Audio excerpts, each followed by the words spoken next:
Welcome to Ryan Watches a Movie. My name is Adam Patterson. With me today, we've got Kevin Rakestraw. Hey, Kevin. Hey. Also joined by Ryan Holes. Hey, Ryan. Yes. You sound excited today. Hell yeah. Sound like you're having a good day. No. There's a short lip. That was a voice where I go with preteen. Thought you were excited. Yeah. Thought you were excited. Just turns out you're going through puberty again. I might be. My voice has been doing that a lot lately. Yeah, it's second puberty, dude. You didn't know about second puberty? It happens when you get into your late 30s. Oh my god. If this is your first time tuning in to Ryan Watches a Movie, Kevin and I are challenging ourselves to find movies that Ryan likes in the hopes that we will reach a coveted 10 out of 10. You can join in on the conversation by sending your movie suggestions for Ryan to podcast@filmpulse.net or by sending me a DM on Twitter @filmpulsenet. If you like the show, or even if you don't, be sure to check out the Frederick's Ataxia Research Alliance website at curefa.org. Ryan, you wanted action this week. What movie did we give you? Brawl Cell Block 99. Brawl and Cell Block 99. This came out in 2017. It's written and directed by S. Craig Zoller. I have a synopsis here. A former boxer turned drug runner lands in a prison battleground after a deal gets deadly. Ryan, tell us a little bit about Brawl and Cell Block 99. Vince Vaughn plays an ex-con, and it's after he's in jail the first time. He comes home and finds his wife is cheating on him, and the funniest scene of the movie, he carefully dismantles a car without hurting himself. And apparently turns into He-Man. Dude, I don't know if he doesn't hurt himself, but you do see Vince Vaughn just completely wreck a car with his bare hands. What, is he just like punching it? Is he punching a car? No, dude. He presses the hood off. He punches the window. He punches the door. He rips the mirror off. And when I say rips the hood off, the hood of the car is closed. And somehow he makes it come off. And throws the entire hood in the middle of the street. Yeah, it's like the bonus stage of Street Fighter 2. You just see Vince Vaughn destroy a car. I don't know why, but just the thought of Vince Vaughn punching a car, just punching a car, is very funny to me. It's a great scene. Funny because then he starts talking to his wife, and all he does is calmly say, "Get it done." And then they go outside, and he has a somewhat calm conversation about the fact that she's betting some other dude. So anyway, after that, they decided then having kids and starting over will refresh their family. And their kids, he killed the movie cuts 18 months later. And Vince Vaughn is back with his body, a drug running, but during the fight, he promised his wife it won't last forever. So then he goes to jail, and they call it medium security, where he has somewhat of freedom. And all of a sudden, some crazy guy, he comes in, and it turns out this guy is working with the drug dealer that he lost money for, and the drug dealer eventually kidnaps his wife, and basically they get an abortionist. And the guy basically tells Vince Vaughn that there's another guy in prison, in a different prison, that needs to be killed, or they're going to take his wife and cut the limbs off of the fetus, but somehow it will remain alive and just be born and live life with no limbs. So Vince Vaughn suddenly decides to kill this guy. And first of all, he has to go to the other prison. So he just beats the shit out of a guard. And they throw this other Malcolm to go to prison. And he finds out the guy that he's after is in Gen Pop, and he decides to get himself thrown in the even tougher part of that prison by being shot out of some guards and some other prisoners.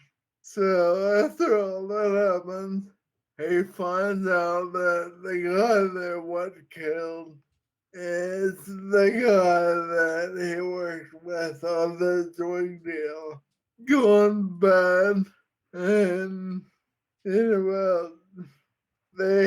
kills everyone, including the guy that he's supposed to kill.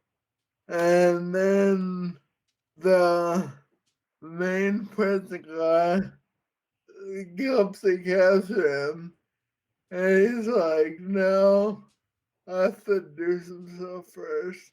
And he does some stuff, which includes killing this guy and all his friends.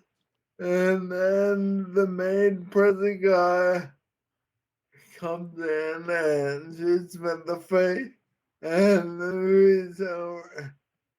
Oh yeah, he rescued his wife and unborn child first. And then he dies. So, all right. So, what did you? There's a lot of setup. Yeah, There's my immediate thought. a lot of setup. There's almost like when you're watching it, they don't get into the culmination of the movie until like an hour and a half later. Like, at first I didn't understand what the main point was gonna be, but then you realize that he's killing these guys, these bad guys. So, what did you think of? What were your initial impressions of Brawl and Cell Block 99? I enjoy it. I didn't hate it. I didn't love it. But I didn't hate it. I was kind of confused. Confused, huh? But now, shortly after I watched it, I like it, the whole thing dawned on me. And I felt like it just takes a while to get there. A little bit of a slow burn, huh? Yeah. Kind of surprised. I thought this was going to be far more in your wheelhouse. That sick, sadistic shit that you're into. That brutal violence, that ultra. I like it. I just thought it took a while to get there. Too slow for Ryan. We need not more of enough that violence for you. Need more of that grisly, brutal, realistic violence. If it was the violence that's in this movie, if it was that for like 2 straight hours, would you have enjoyed it more? You sick son of a bitch. Yes, that means that would have been more action. Yeah, okay. Not enough action.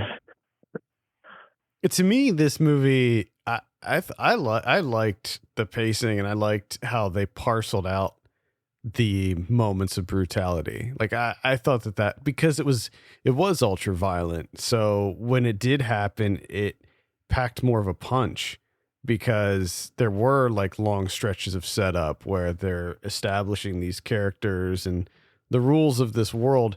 When he gets to the prison, the second prison, it's almost like a sci-fi movie. It's like this crazy, I don't want to say futuristic prison, but it's like underground. It's wild looking. Like it doesn't look like a prison at all. And it's literally underground. Yeah. And you have Don Johnson as the warden, who's just he's a real sadistic fucker too. But him and Vince Vaughn, they're both like, they don't say much. Like they do what they have to do, and that's it.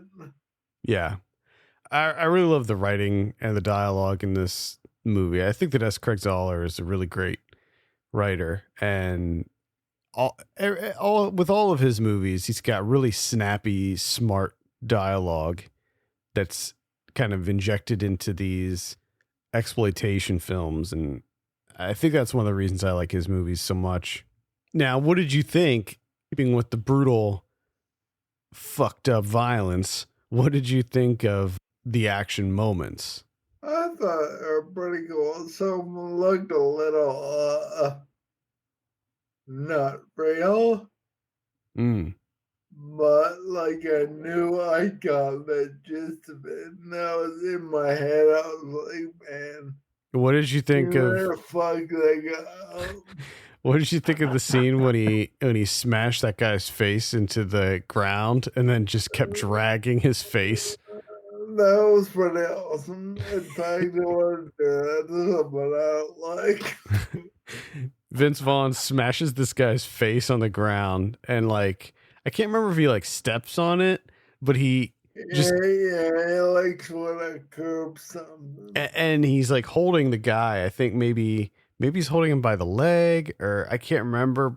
It's been a while since I've seen this, but he continues to just drag the guy like slowly. Like he'll drag him and then stop, then drag him and stop. And you just see a close up of this guy's face just being destroyed by the pavement.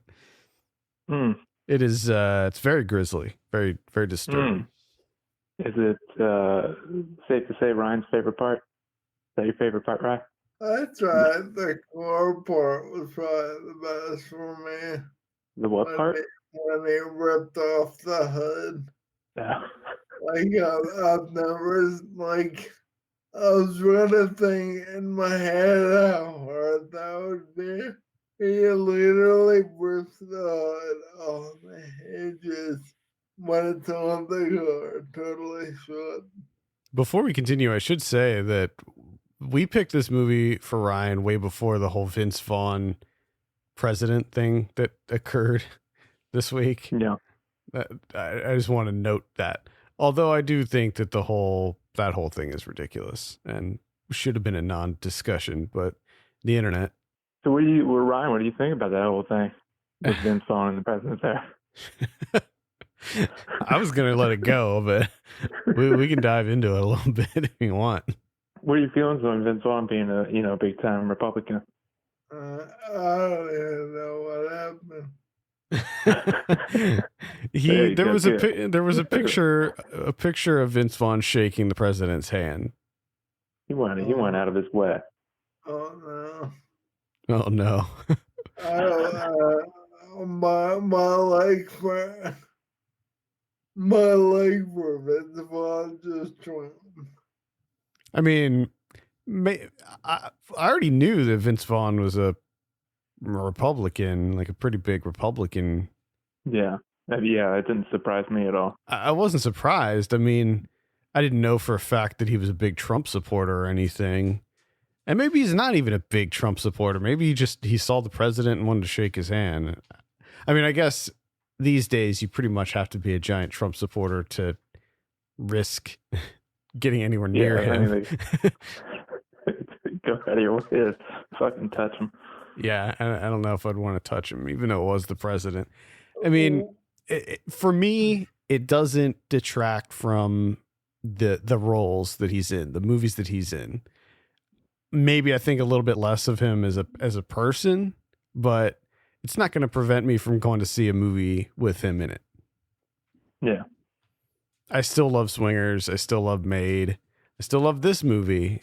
And I, just because he has some kind of weird beliefs, I'm not going to hold that against him. People confuse me. What? The whole thing with S. Craig Zoller movies is a little confusing to me. Kevin, do you know anything about the kind of stigma around his movies? Have you heard any of this stuff? I mean, isn't he kind of a? I don't know. I don't know. I mean, yeah. I mean, it seems like I don't know. I don't know enough about the dude. I mean, I've seen one of his movies. His movies have been sort of labeled as like right wing favoring movies. I guess maybe his movies appeal to a right wing audience. And I don't know. I mean, his last movie, Dragged Across Concrete, had Vince Vaughn and Mel Gibson in it, but I don't know. I don't really see that in his movies. It had more to do with the fact that the people that are in it, because if you're saying this movie appeals to right-wing people, I'm not right-wing at all, and this appealed to me at least a little. Yeah. I'm not sure what his like personal beliefs are. It seems to me like he just seems to really love these like 70s exploitation films and wants to put a modern spin on them. I think that he's said before that his movies don't have any kind of like political subtext to them or anything, but I don't know. I mean, Bone Tomahawk, I really can't see too much in that movie.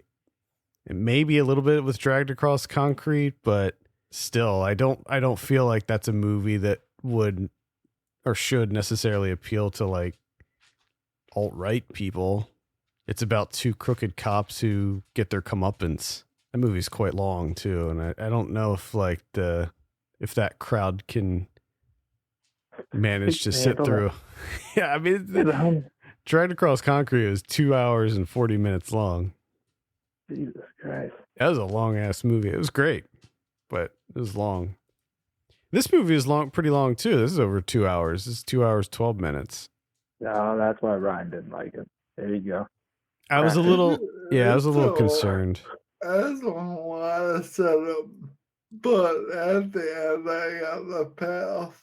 Too much setup, but the payoff was good. What'd you think of Vince Vaughn's sweet head tattoo? Did you ever see the show Mr. In Between? No. On FX? I'm aware of it, but I never saw it. And I can't remember because I only watched one or two. Does that guy have the same head tattoo? I have no idea. I'm aware of the show. I've never seen it, so I don't know if he has a head tattoo or not.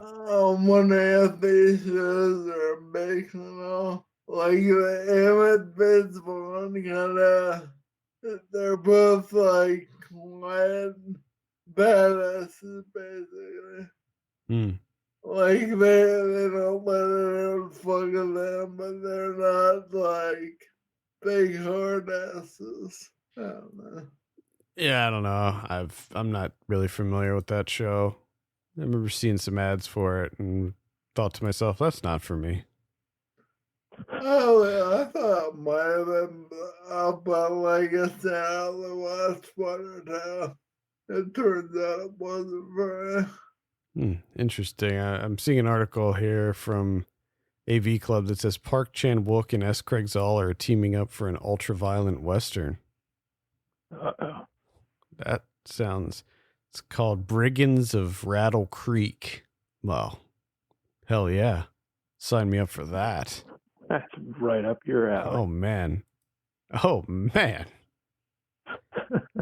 If I knew about that, that'd be on my most anticipated list. I don't know if it's coming out this year, but damn. Mm-hmm. Now, Ryan, I take it that you haven't seen any of this director's other movies.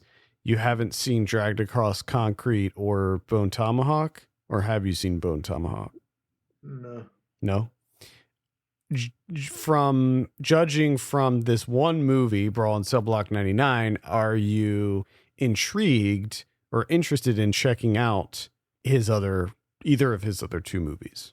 I would, but when he said there were like almost 3 hours, that turned me off. Yeah, Dragged Across Concrete is a more slow-paced cop thriller. Now, there is a lot of violence in it, but yeah, it's more of like this kind of, there's a lot of comedy in it too, but I think Bone Tomahawk is probably more your speed. That's also over 2 hours, but there's a lot more action in that. That's a Western with Kurt Russell and Patrick Wilson. If I remember correctly, Kevin, you liked Bone Tomahawk. I did, yeah. I don't know if Ryan did that one, because I do remember that one being somewhat slow too. It is. It's I would say it moves along at the same pace as Brawl in Cell Block 99, where it's relatively slow, but there's like these kind of really intense moments of violence interspersed, and then you have a big crescendo at the end. And boy, what happens at the end of Bone Tomahawk, I think, might be a little bit crazier than Brawl in Cell Block 99. It's pretty bonkers. Quite good though. Another really solid script in Bone Tomahawk as well. Kurt Russell's pretty awesome in it.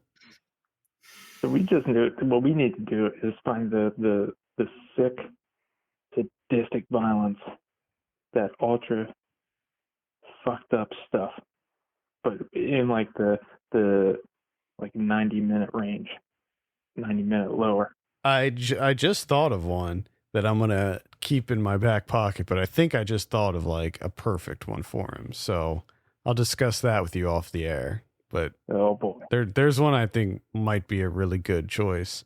Anyway, before we give you your drum roll, do you have any final thoughts about Brawl in Cell Block 99? Long setup, but it pays off at the end. All right. And it's funny a little bit every now and then. Yeah, little bits of comedy sprinkled in there. Keep it lively. All right. Ryan thought the decapitation was funny. the face grinding scene. And it's pretty crazy to see Vince Vaughn in a serious role. Yeah, I mean he's done some serious work in the past, but this is definitely what's he done? Where has he been? I feel like does he only do Craig Zoller movies? He was in that's the only person that works with him now. He was in Fighting with My Family. Oh yeah, that's right. I saw that. Yeah, you liked it too, if I remember. Yeah. He wasn't in it that much. I mean, he had a small role. He's in that Seberg movie that's coming out, the one with Kristen Stewart. Okay. About the Jean Seberg biopic. Yeah. Probably mispronouncing her name actually, but isn't he in like a horror movie where he plays like a psychopath? He's in Psycho. He was Norman Bates in the Psycho remake. Remember that experiment? Are there any other ones? Any other horror movies where he plays a psycho? Yeah. Psycho 2? Ron wants to know is he in Psycho 2? I feel like I'll remember that one. Maybe he was in Domestic Disturbance. That actually might be what I'm thinking of, man. Was he I can't remember if he was the bad guy in that. I have no idea. Yeah, I haven't seen that movie in years. No, I think he was. I'm pretty sure he was the bad guy in Domestic Disturbance.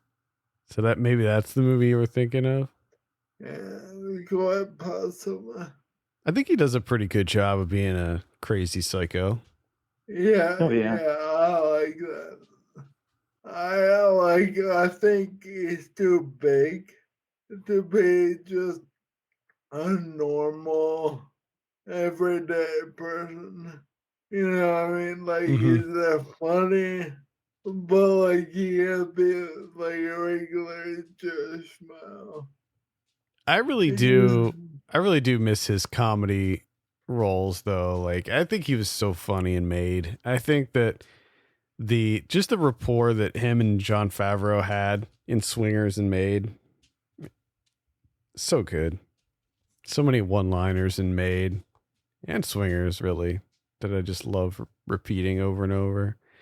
All right, Ryan, let's give you your drum roll. What do you give Brawl in Cell Block 99? 7. 7 out of 10. Respectable. I can't figure it out. I don't know how his rating system works. I don't know. I felt like he was leaning towards a 7 on this one. Now, if you said like 9, like if he pulled a Star Wars and just shat on it for 20 minutes and then gave it a 7, I would be more surprised. It seems like the only problem you had with this movie, Ryan, was that it took way too long to get that payoff. You wanted more blood. It took way too long to develop. Got it. Like, I don't know. That's why it's hard to talk about because, like, without watching and knowing all the backstory, like, you don't fully understand why things happen.